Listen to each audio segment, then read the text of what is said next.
Les évêques catholiques haïtiens expriment leur profonde inquiétude face à la crise en Haïti, marquée par l'influence néfaste des groupes armés et l'impasse politique. Dans leur message de vœux de Noël, ils appellent au dialogue, à l'espérance et à l'unité, soulignant la nécessité de réveil spirituel et citoyen pour surmonter les défis actuels. En prévision du 220e anniversaire de l'indépendance, ils plaident pour la restauration de la fraternité à travers le dialogue, la collaboration et des actions concrètes, tout en encourageant le peuple haïtien à préserver dans l'espoir symbolisé par la naissance de l'enfant de Dieu. Pour en parler plus amplement, le porte-parole de la Conférence des évêques d'Haïti, Père Marc-Henri Siméon, est sur le plateau de Métro News ce soir. Père, bonsoir et merci de votre disponibilité. Bonsoir à vous et c'est un plaisir d'être sur ce plateau pour parler du dernier message des évêques d'Haïti. Alors, notamment dans ce message, vous avez appelé au dialogue entre les acteurs politiques haïtiens afin de trouver une issue à cette crise.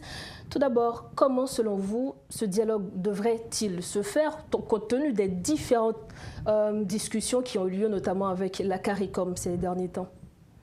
Alors, ce n'est jamais fini pour les possibilités de tenter la quête d'une solution pour un pays qui va mal. Le pays, c'est notre premier bien commun. Donc, si c'est notre premier bien commun, il nous appartient tous et c'est notre lieu d'existence par excellence. C'est là que nous tissons nos liens de société.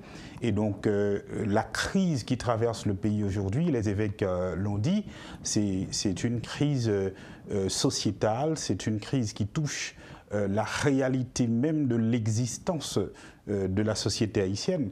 Donc si la société est en péril et que la société est notre premier bien commun, comment baisser les bras et ne pas tenter à chaque fois d'appeler les acteurs à trouver un consensus que les évêques souhaitent le plus large possible. Et pour que ce consensus soit le plus large possible, il faut écouter tout le monde.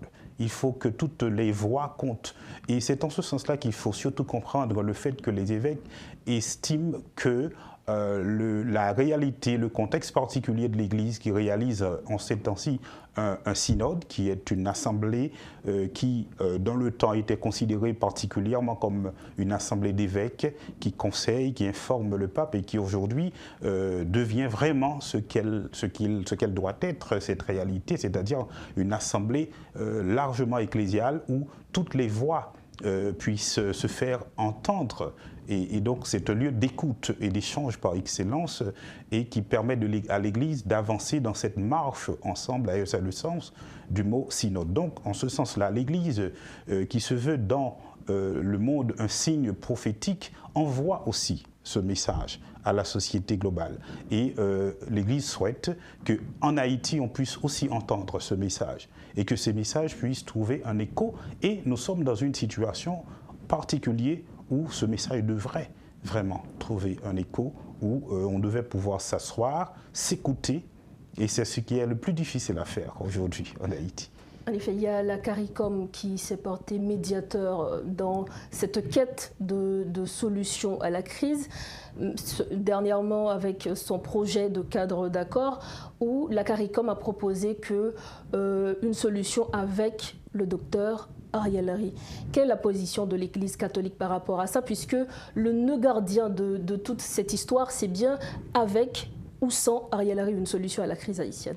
Alors, ce point de vue-là, ce n'est pas particulièrement ce qui intéresse particulièrement l'Église, la dimension plutôt politicienne de la question. Bien évidemment, nous n'évitons pas la dimension politique de la question, mais la dimension politicienne où il y a des enjeux de prise de pouvoir, etc. Ce n'est pas surtout ce qui est le premier intérêt de l'Église. Le premier intérêt de l'Église, d'ailleurs, le fil rouge de ce message, c'est la fraternité.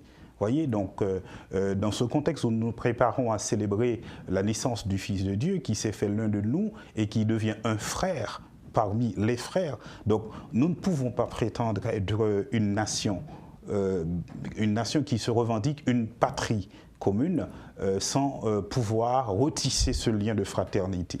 Donc si nous retissons des liens de fraternité, donc à ce moment-là, dès le départ, il faut considérer chacun comme un Haïtien à part entière, et même si vous avez des responsabilités plus élevées par rapport à la question de l'État, mais il faut savoir écouter les autres, parce que être au service de l'État, c'est être au service de la société, c'est être au service du bien commun.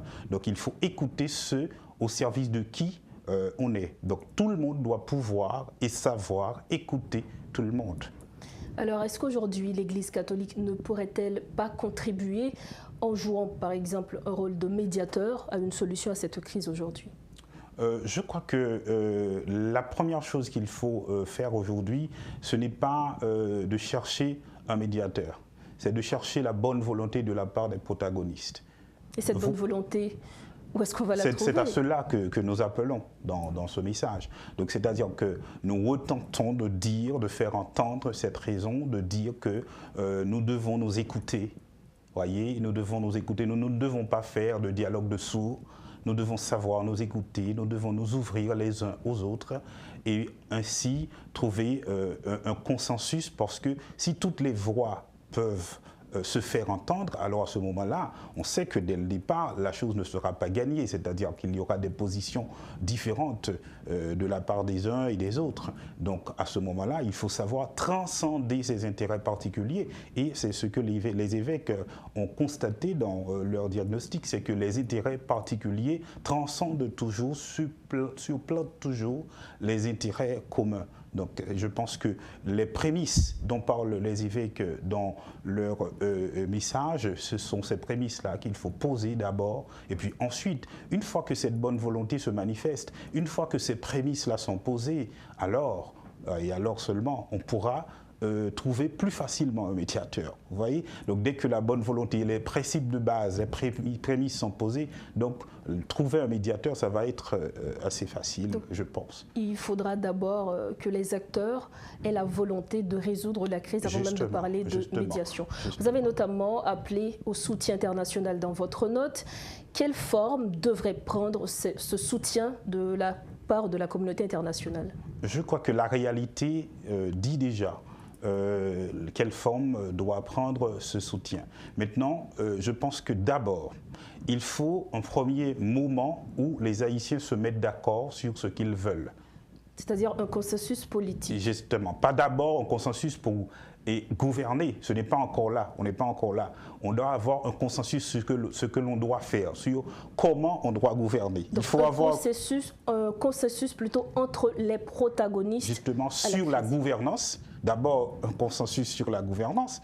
Qu'est-ce que c'est que la gouvernance? Quand on discute, quand on veut que le pays soit bien gouverné, mais est-ce qu'on s'entend sur cette notion de gouvernance? Donc il faut d'abord poser cette base, ensuite faire un diagnostic haïtien de la situation et se dire qu'est-ce que nous voulons, donc définir les méthodes, les voies, les moyens, et alors seulement nous pouvons appeler à la communauté internationale à apporter son aide, à venir à notre secours, mais en venant à notre secours à partir de ce que ce dont nous avons vraiment besoin. Parce que toutes les solutions qui sont préfabriquées et puis qui sont transplantées dans le contexte qui est le nôtre vont obligatoirement, nécessairement finir à l'échec. Pensez-vous que ce sera facile pour que les protagonistes s'entendent sur cette façon, sur cette gouvernance, comme vous venez de l'expliquer? Pensez-vous que c'est quelque chose qui va prendre beaucoup de temps? Alors, je pense que et maintenant, sur la question de la gouvernance, de l'avenir du pays, cela ne concerne pas seulement les protagonistes. Sur la crise proprement politique, oui, mais sur l'avenir du pays, donc je pense que le cadre doit, comme les évêques le souhaitent, s'ouvrir largement à tous les secteurs de la vie du pays, que ce soit les gens qui veulent prendre le pouvoir, que ce soit ceux qui veulent simplement participer, contribuer à la constitution du bien commun, à la perpétuation du bien commun sans avoir besoin de prendre le pouvoir. Alors nous allons retourner un petit peu sur ce soutien international dont vous avez évoqué dans la note. Et certains pensent que pour trouver une solution à la crise sécuritaire, notamment pour contrer les bandits qui font des exactions chaque jour, qu'il faudra une force multinationale pour aider à combattre les gangs. Quelle est la position de l'Église catholique par rapport à cette force multinationale ? Alors, la position de l'Église par rapport à cela, c'est que le problème est un problème haïtien d'abord. Donc, je crois qu'aujourd'hui, nous devons définir est-ce que l'aide internationale en matière de sécurité doit être une force multinationale ou un support technique aux forces que nous avons sur place. Donc, il faut les policiers, les militaires. Justement, donc je pense que c'est à nous de décider, mais je pense que déjà, si on a la volonté de fournir les moyens qu'il faut et de permettre aux institutions, aux forces que nous avons en place, malgré leurs faiblesses, de pouvoir accomplir véritablement leur mission sans politiser ces instances-là. Donc je pense qu'à ce moment-là, un appui technique de la communauté internationale du point de vue sécuritaire va pouvoir nous aider à résoudre le problème. Mais maintenant, c'est à nous, comme je l'ai dit, de décider et d'évaluer la situation, de voir quels moyens est-ce que nous avons besoin pour adresser le problème et le résoudre. Et à ce moment-là, nous saurons qu'est-ce que nous n'avons pas et de quoi avons-nous besoin de la part des autres. Donc, nous ne pouvons pas demander aux autres de venir nous aider sans savoir au départ ce dont nous avons besoin. Nous voulons justement. Voilà. Donc c'est à nous, Haïtiens, de prendre notre responsabilité. Père Siméon, si vous avez un message à la nation en ce temps de l'Avent, quel serait ce message aujourd'hui ? Ce message, c'est un message qui fait écho au message des évêques, c'est-à-dire un message d'espérance. Vous savez, l'espérance qui jalonne en quelque sorte le message des évêques, c'est une vertu dans la pratique de l'Église, dans la doctrine, dans l'enseignement de l'Église, et une vertu de l'avenir, qui nous tourne vers l'avenir, qui nous fait avancer. Donc si nous, les évêques appellent au réveil, donc si nous voulons avancer, il faut être debout. La vertu, l'espérance, c'est la vertu de l'homme debout qui regarde devant lui vers l'avenir. Donc nous devons accueillir ce temps d'espérance qui est le temps de l'Avent aujourd'hui pour regarder notre avenir et nous engager directement dans la construction d'un avenir meilleur. Il faut nous réveiller aujourd'hui. Merci infiniment, Père Marc-Henri Siméon. C'est un plaisir. C'était avec nous le Père Marc-Henri Siméon, porte-parole de la Conférence des évêques d'Haïti. Avec lui, nous avions échangé sur le dernier message de la CEH dénonçant l'emprise infernale des gangs armés et notamment l'intransigeance des acteurs politiques.